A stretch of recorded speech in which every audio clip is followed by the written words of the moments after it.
group of undergraduate students at Georgetown University, who saw your story in Golf Digest, took up your cause, and eventually helped to exonerate you. Hey, hola y bienvenidos a Watch Mojo Español. Yo soy G. Hoy haremos un recuento de 20 crímenes resueltos por gente normal. But this is the story of how blogger Joy Baker and survivor Jared Shirel never gave up. En esta lista analizaremos los casos criminales más desconcertantes que se resolvieron, ya sea en parte o en su totalidad, gracias al excepcional trabajo de investigación de ciudadanos comunes. Número 20. La amiga de la víctima resuelve el caso. En 1984, Ángela Zamota, una estudiante de la Universidad Metodista del Sur, fue agredida y apuñalada mortalmente varias veces. The man knocked at the door and he asked to use her restroom and her phone. She let him in. She called her boyfriend, and he knew something was wrong. Con pocos sospechosos, el caso se enfrió rápidamente hasta 2004, cuando la mejor amiga de Zamota, Sheila Waisoki, afirmó haber visto su fantasma y se sintió impulsada a resolverlo. Acosó a la policía con llamadas, pero como no asignaron ningún detective al caso, apenas se hicieron progresos. They were not receptive to me at all. I actually was very harassing to them, and they did not welcome me at all with open arms. Waisoki comenzó a estudiar y obtuvo una certificación como investigadora privada. Así, pudo examinar el caso más de cerca y finalmente ayudó a la policía a encontrar pruebas de ADN relacionadas. Estas lograron rastrearse hasta Donald Bass, un delincuente profesional que finalmente fue condenado y sentenciado a muerte. The people that talk about closure, they've really never been through something like that. So the fact that people are like, don't you feel better? Don't you feel some accomplishment? No, she's still dead. Número 19. Identificación de Grateful Doe. Fue un misterio que dejó perpleja a la policía durante 2 décadas. En junio de 1995, 2 hombres perdieron la vida en un accidente de auto en el condado de Greensville, Virginia.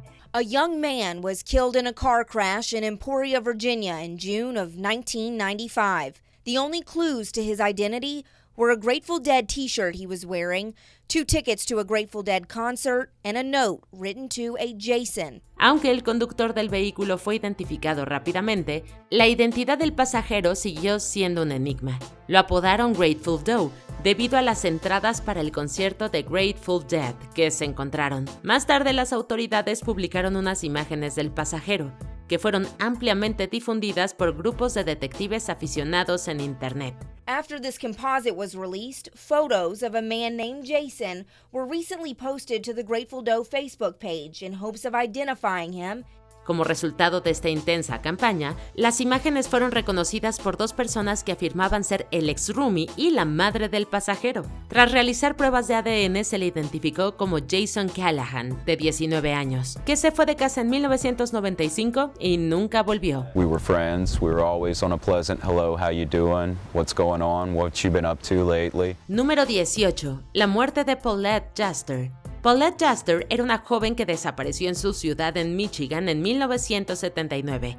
Al parecer, había viajado a Texas a kilómetros de distancia de su casa, donde tristemente murió al año siguiente en un atropello con fuga. Como no había manera de identificarla, la policía no supo quién era. Al mismo tiempo, su familia, a cientos de kilómetros de distancia, no sabían dónde estaba. Su identidad permaneció sin resolver hasta el 2014, cuando un usuario de Internet le indicó a la antropóloga forense Sharon Derrick la dirección de la familia de Juster. Con sus fotos antiguas, Derrick pudo confirmar la identidad gracias a 3 pecas distintivas en la mejilla, cerrando así un caso que llevaba más de 3 décadas sin resolverse. Número 17. Margaret Davis resuelve el asesinato de su hijo. Only a mother will know what it feels like to lose a child. There's part of your soul that just goes out like that, and it's just filled with pain. El ingeniero de software inglés Stephen Davis fue asesinado a tiros en su apartamento en Makati, Filipinas, en julio de 2002. Su madre Margaret tenía el presentimiento de que su nuera, Evelyn, estaba involucrada de alguna manera. La investigación policial se estancó y finalmente se detuvo, pero Margaret gastó miles de dólares en contratar a un investigador privado. Con todas las pruebas que logró reunir, la policía volvió a examinar el caso. Margaret's investigator carried out 24-hour surveillance on Evelyn. There were 2 men who paid regular visits to her home. One was Evelyn's lover. The other, his friend, another security man. Finalmente se descubrió que Evelyn tenía una aventura con uno de los tiradores y que habían planeado el asesinato de Steven. Esto dio lugar a su condena y a la de los tiradores en 2004. I loved you. He loved you. Your children loved you. And look what's happened. Número 16. Jessica Maple y los ladrones. Después de que asaltaran y se llevaran casi todos los muebles de su casa de su fallecida bisabuela, Jessica Maple, de 12 años, resolvió el caso al encontrar pistas clave que la policía había pasado por alto. Aunque los agentes habían concluido que el ladrón tenía una llave para entrar, cuando Jessica regresó al lugar del crimen con su madre, descubrió las ventanas rotas en el garage, que estaban cubiertas de múltiples huellas dactilares. Su investigación también reveló que todos los muebles desaparecidos se encontraban en una casa de empeño cercana, cuyo propietario identificó a los hombres que los habían llevado. Why did you go to the pawn shop? Why would you go to the pawn shop? Well, I thought to myself, since it's a bad economy, people are going to want money. So instead of keeping the furniture, pawn shops, they give you money for selling them their stuff. La señorita Maple no se detuvo ahí. Localizó a uno de los ladrones y logró que confesara el robo, hablando de hacer el trabajo de la policía. Número 15. Susan Galbraith enfrenta un asesinato brutal. Para resolver el asesinato de Jessica Curran, Susan Galbraith, residente de Kentucky, primero les envió cartas a varios famosos y periodistas. Sin embargo, solo logró llamar la atención del reportero de la BBC, Tom Mangold. Este viajó a Kentucky y se unió a ella. Su investigación pronto los llevó a Quincy Cross, a quien Galbraith interrogó, pero no logró que confesara. Mangold regresó a casa y Galbraith creó una página en MySpace con la esperanza de obtener información del público. Poco después, una mujer llamada Victoria Caldwell se puso en contacto con ella y le confesó ser cómplice del asesinato de Curran. Caldwell llegó a un acuerdo con las autoridades en el que nombró a Cross como el asesino y solo pasó 6 meses en prisión. Número 14. Atropello y fuga de Carol Lee Ashby. En la noche de Halloween de 1968, la joven Carol Lee Ashby cruzaba la calle en Fulton, Nueva York, cuando un auto la embistió. My mom had a horrible life of grief and pain because of all of this.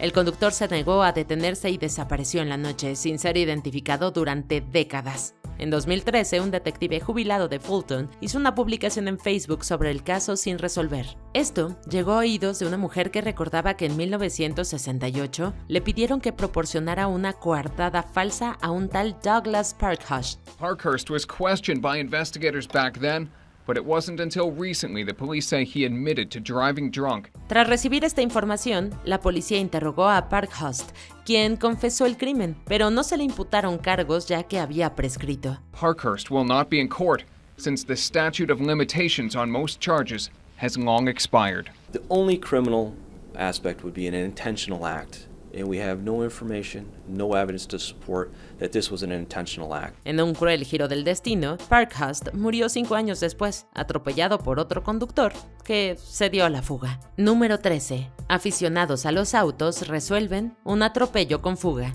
La comunidad de lectores del blog sobre automóviles Jalopnik puso a prueba sus amplios conocimientos en abril de 2012, cuando Betty Wheeler, de 57 años, perdió la vida en un atropello con fuga. Con la esperanza de obtener ayuda de la comunidad online, la policía subió una foto de una pequeña pieza de metal que creían que se había desprendido del vehículo en la colisión. Los lectores de Jalopnik se pusieron manos a la obra. En cuestión de horas, vincularon el metal a una camioneta Ford 150 de principios de la década de los 2000. Le dieron a la policía información crucial para identificar al conductor y al pasajero del vehículo implicado en el atropello. Ambos hombres fueron detenidos y condenados. Número 12. Jacob German localiza a un secuestrador y asesino. La desaparición del joven Levi Kletsky conmocionó a su barrio judío ortodoxo de Nueva York. This is every parent's nightmare, but this type of incident is extremely rare. Esas ondas las sintió sin duda Jacob German, un administrador de propiedad que se encargó de encontrar al niño desaparecido. Siguió los movimientos de Levi con las imágenes de cámaras de seguridad de la tienda y casas en el camino que tomaba para ir a la escuela. Esto terminó con imágenes de una empresa de alquiler de autos que mostraban que Levi Aaron, un hombre de su mismo barrio, lo había recogido. We see somebody opening a door, kid going in, closing the door, a gold car. We see him from the other camera, going back to the front of the car, going into a seat, and we see the car going out. Los esfuerzos de Jacob llevaron a la policía hasta el autor del crimen. Lamentablemente, solo encontraron los restos de Leiby cuando detuvieron a Aaron. Just 2 days after Leiby disappeared, thousands of Hasidic Jews from across America gathered in Brooklyn to grieve the devastating and unthinkable loss of one of their own. Número 11. Un miembro del Ku Klux Klan recibe su merecido. En 1964, dos estudiantes afroamericanos de 19 años de Mississippi, Charles Sadie Moore y Henry Hezekiah Dee, fueron secuestrados y ahogados por miembros del KKK. La investigación policial se vio supuestamente empañada por los prejuicios de los agentes y el caso se cerró al cabo de unos meses. Unos 40 años después, el hermano de Moore, Thomas, se asoció con un documentalista. Localizaron al responsable de los asesinatos, James Ford Seal, que en un principio había sido dado por muerto. Their case did not come to the forefront like the New Yorkers, civil rights workers. Ben Cheney was also amongst them, but the people they really wanted to solve the crime for was Schwerner and Goodman. They didn't have the Dee and Moore case didn't have the benefit of those people associated with the case. So I took it up and found Thomas after about a year of looking for him. El descubrimiento de Thomas y del productor David Ridgen permitió que se reabriera el caso, lo que dio lugar a la detención y condena de Seal por un jurado federal. Fue condenado a 3 cadenas perpetuas consecutivas y murió en prisión en 2011. Número 10. El asesinato de Maribel Ramos. Maribel Ramos, de 36 años, era una veterana de guerra de Irak que vivía en Santa Ana, California, con su roomie Casey Joy. Desapareció el 2 de mayo de 2013 y sus seres queridos denunciaron su desaparición al día siguiente. Mientras la policía investigaba, un amigo publicó los detalles del caso en Yelp y les pidió a los usuarios cualquier información. Unos días más tarde, el roomie de Ramos, Joy, supuestamente dejó un comentario en el hilo, en el que se refería a la veterana en pasado. Como si quisiera sugerir su posible implicación en la desaparición, un usuario en particular expresó sus sospechas sobre Joy. Estas se confirmaron en días siguientes, cuando se encontró el cuerpo de Ramos y Joy fue detenido y condenado por su asesinato. Número 9. Ellen Leach ayuda a identificar los restos de Greg May. Greg May era un coleccionista de antigüedades de la Guerra Civil con un roomie llamado Doug DeBruin. Desapareció en el 2001 y sus antigüedades aparecieron en una casa de subastas. Esto llevó a la policía a arrestar a DeBruin, quien, según se reveló, había estado vendiendo la colección de May. Sin rastro del cadáver, los fiscales sabían que no tenían un caso sólido en su contra. Entonces, en el 2005, en Missouri, se encontró un cráneo que extrañó a las autoridades. A partir de este, se reconstruyó un rostro que Ellen Leach, cajera de Home Depot y detective aficionada, identificó como el de May, gracias a un cartel de persona desaparecida. I have solved 8 cases to date. The first one was in 2005, which was Greg May. Con esto, los fiscales pudieron construir un caso sólido contra DeBruin y finalmente lo condenaron por el asesinato. Número 8. Celia Bley atrapa a un depredador de Internet.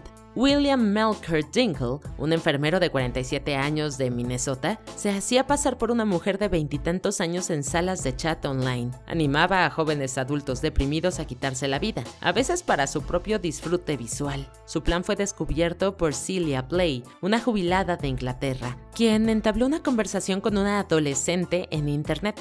Descubrió que William la estaba incitando a hacerse daño. Sometimes it's a serious and helpful and supportive site. Other times, there are people deliberately trying to push others over the edge.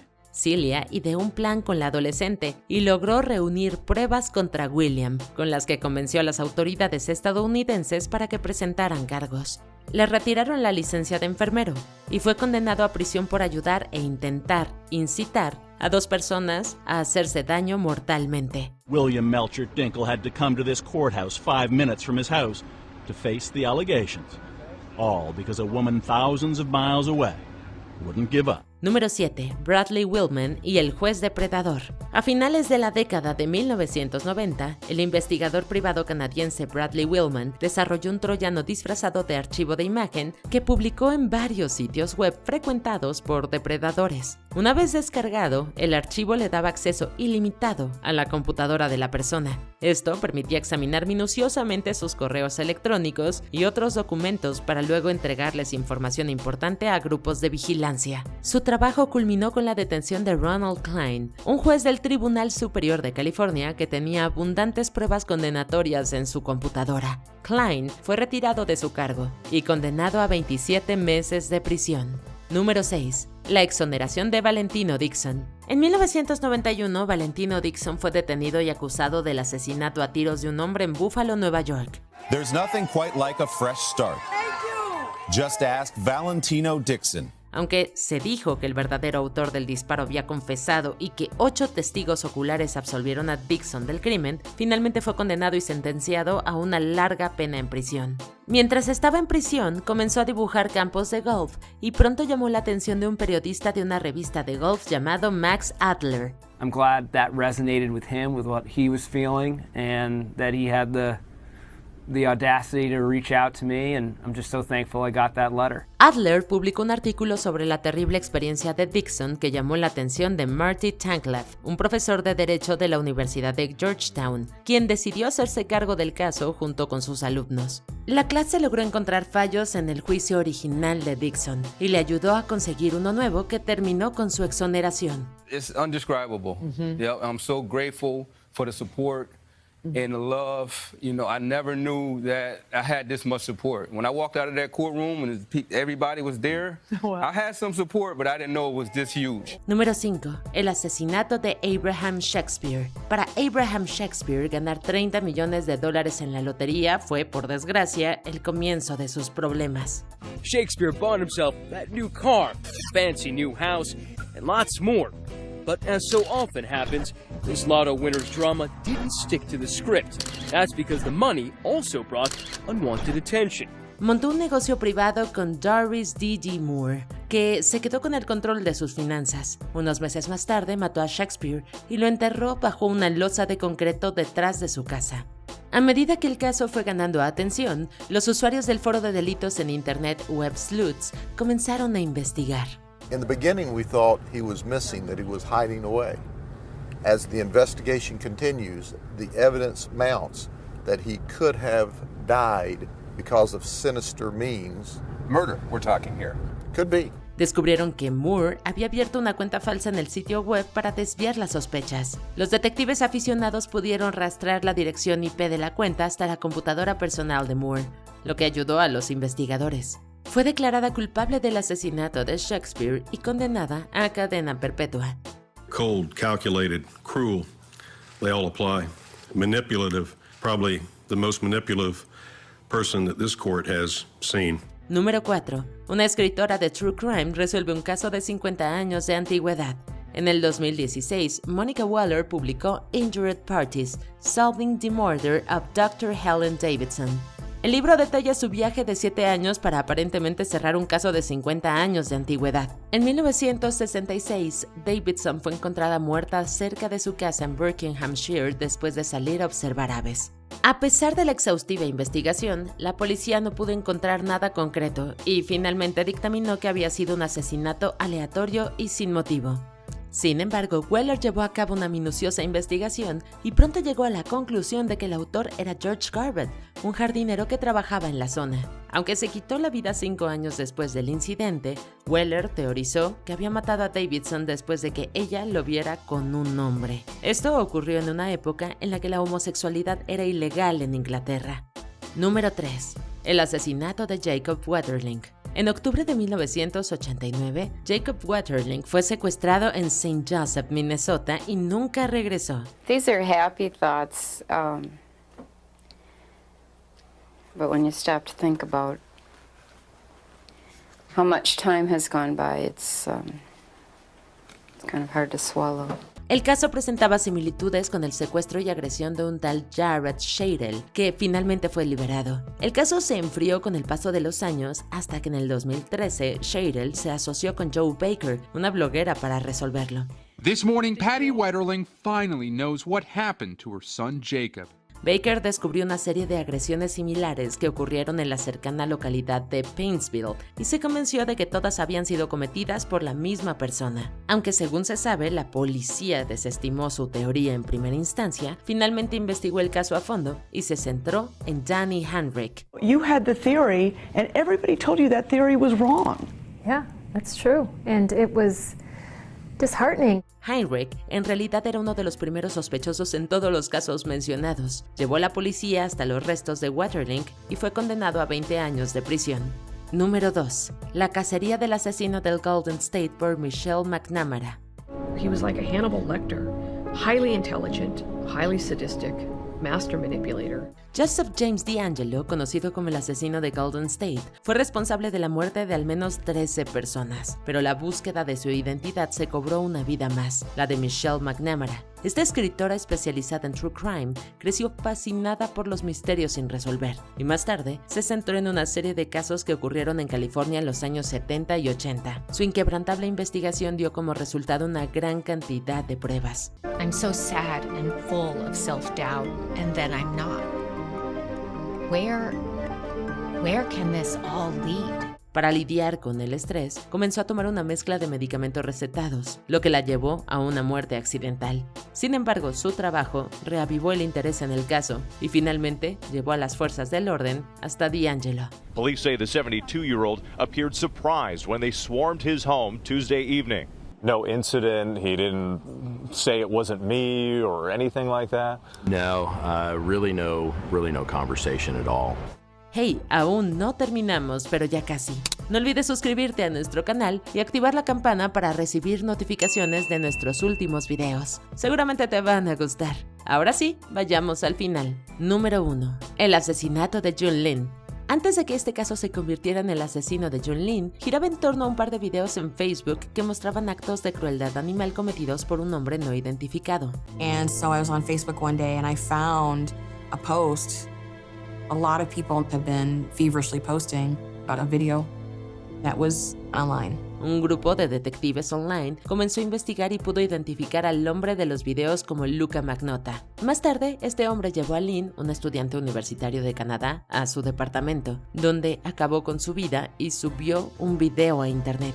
It was no longer a game of online, this was real world. El grupo de detectives logró relacionar este video con otros en los que aparecían animales y compartió la información con las autoridades. Unas semanas más tarde, Magnotta fue detenido. They finally caught him.